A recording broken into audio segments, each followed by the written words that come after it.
isso sem depender de polêmica ou de página de fofoca. Como que você moldou a sua carreira para não depender disso e para continuar se mantendo relevante? Ó, É difícil, Milady. é desafiador, porque assim, eu acho que a minha equipe, a gente sempre fala, gente, foge de polêmica, porque eu acho que é o gancho mais, digamos assim, é o atalho. É. A gente nunca pegou atalhos, a gente sempre foi para o caminho mais longo. E realmente é cansativo, mas eu falei até no off aqui com você, né? Só se mantém nessa jornada, só paga mesmo o preço pelo processo quem é apaixonado por ele. E eu acho que é por isso que a gente sempre está aí trabalhando muito, fazendo grandes projetos, e inovando e aumentando ainda mais essa comunidade por causa dessa visão. E eu acho que não existe muito segredo. É você ser autenticidade é algo que sempre vai estar no topo da pirâmide em relação a se manter no mercado, assim como você. Como é que você faz? Autenticidade. É. As pessoas olham para mim e conseguem me ver verdadeiramente. Eu acho que isso é um dos pilares que você não pode abrir mão para você realmente conseguir manter. Porque muita gente, eu acho, é como um reality. Sim. Muitas pessoas entram lá e começam numa personalidade. Daqui a pouco, ela esquece que ela jogou diferente e começa a ser ela mesma. Eu acho que as redes sociais é isso. Então, no decorrer do tempo, a personagem que você inventou, sei lá por quê, ou estrategicamente, ou tentando se encaixar em alguma mini sociedade, né? Que a gente tem pequenas, grandes sociedades, então a gente faz Em assim, alguma bolha, um alguma nicho. bolha. E aí eu acho que acaba se perdendo. Então eu acho que a autenticidade a gente nunca deve abrir mão dela. É você mesmo, é do seu jeito, como você fala, como você acredita. Sempre a gente vai melhorar. Eu olho para trás, eu vejo o quanto eu evoluí. Sim. Não só como pessoa, mas também como profissional. Como eu entendi algumas outras coisas, como eu errei lá atrás. Mas foi ótimo, né? Eu sempre falo também isso, né? É uma metodologia de vida. Só faz gol quem está em campo. Só recebe a bola para fazer ele se você estiver jogando. Então, eu acho que é isso. É sempre acreditar nos pequenos, grandes recomeços, mas sempre sabendo quem você é, em primeiro lugar. Que eu acho que isso vai te ajudar a galgar e tá todos os anos sempre subindo um degrauzinho a mais, né? Não precisa ser muitos, mas se você já está se movimentando, eu acho que já faz um grande sentido no final.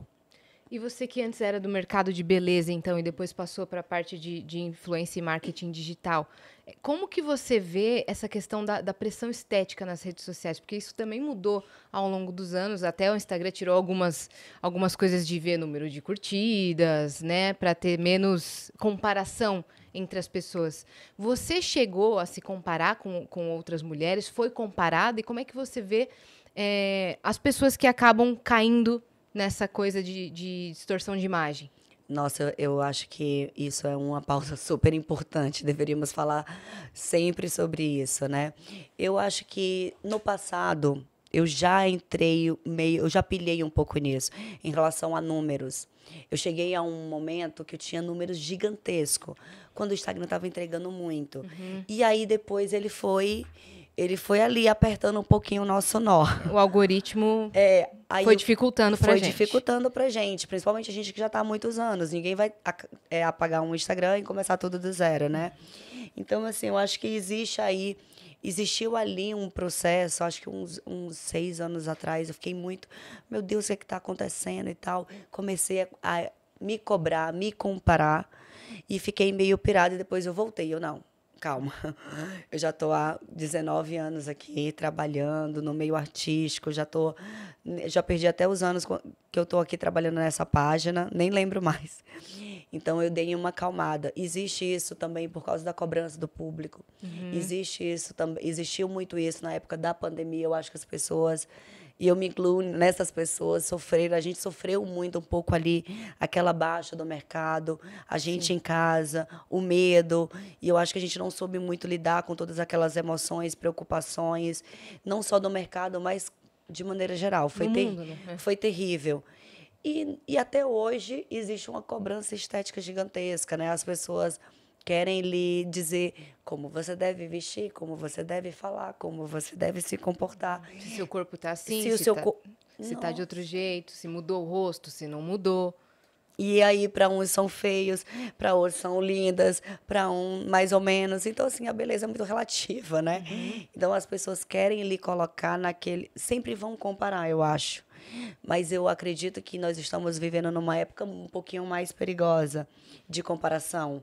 Antes, eu não sei tanto, mas hoje em dia, acho que o pessoal tá meio assim com uma distorção mesmo de imagem. Sempre que eu vou trabalhar, eu percebo que o pessoal olha muito as fotos, até mesmo antes de estar o trabalho pronto. Então, eu acredito que é uma forma de não se sentir segura 100%. Sim. Então, eu sou muito cobrada com isso, eu dou muita risada, que bom, ótimo. Minha terapeuta está check em dia. Está terapeutizada. Eu estou em Vênus, não estou nesse mundo. Então, eu acredito muito que existe essa pressão. Eu sofro muito todos os dias. Eu recebo direct, o pessoal fala do cabelo. A última coisa que eu mudei foi que eu cortei muito cabelo. Tava aqui, eu cortei bastante. Nossa, eu recebi tanto direct. E é dos seguidores, de gente que eu conheço, dos amigos, de quem trabalha. Eu falo, gente, se eu enlouquecer, eu vou pintar de louro amanhã. Aham. Vocês não vão poder fazer nada. Vocês não me irritam, não, que eu sou ariana. Você é ariana? É, eu Tá sou de arretada, Áries. é. Se vocês me apertar muito o juiz aqui, eu corto Chanel e pinto de loiro. Aí, E pronto. Aí começa essa brincadeira, dá uma aliviada. Mas eu fico imaginando as pessoas que realmente ficam ali preocupadas com aquele comentário. Não Sim. sai muito do lugar, eu acho. Mas eu sofro isso direto. Não é um sofrimento, né? Eu recebo muito isso. Sim. Comparações, porque a fulana isso, porque a fulana aquilo, porque o seguidor tal, porque a página tal. E hoje eu consigo entender um pouco mais esse lugar, saber que isso não vai ser o último agora e nem daqui para frente, não é o primeiro, porque lá atrás era pior ainda quando eu não tinha muita sabedoria de lidar com aquilo, imaginava que aquilo ali era realmente um problema e não é. Sim. Cada pessoa tem o seu jeito, o seu tempo de fazer. O jeito com que eu quero me vestir. Hoje eu acordei nesse mood, mas eu poderia estar aqui toda de jeans, de tênis. Sim. E seria eu também. Então, eu entendi muito esse lugar. E eu acho que é super importante falar sobre essa pauta. Eu acho que a mulherada, que é maravilhosa, acho que toda mulher tem o seu jeito, a sua beleza, a sua forma de comunicar. Deveria se preocupar um pouco menos com as opiniões, né? Sempre vai haver. E sempre a gente vai ser comparada, não tem jeito. E isso não pode nos parar, isso não pode fazer com que a gente perca a nossa forma, né? A gente não pode se perder nessas comparações, isso é o mais importante. Exatamente.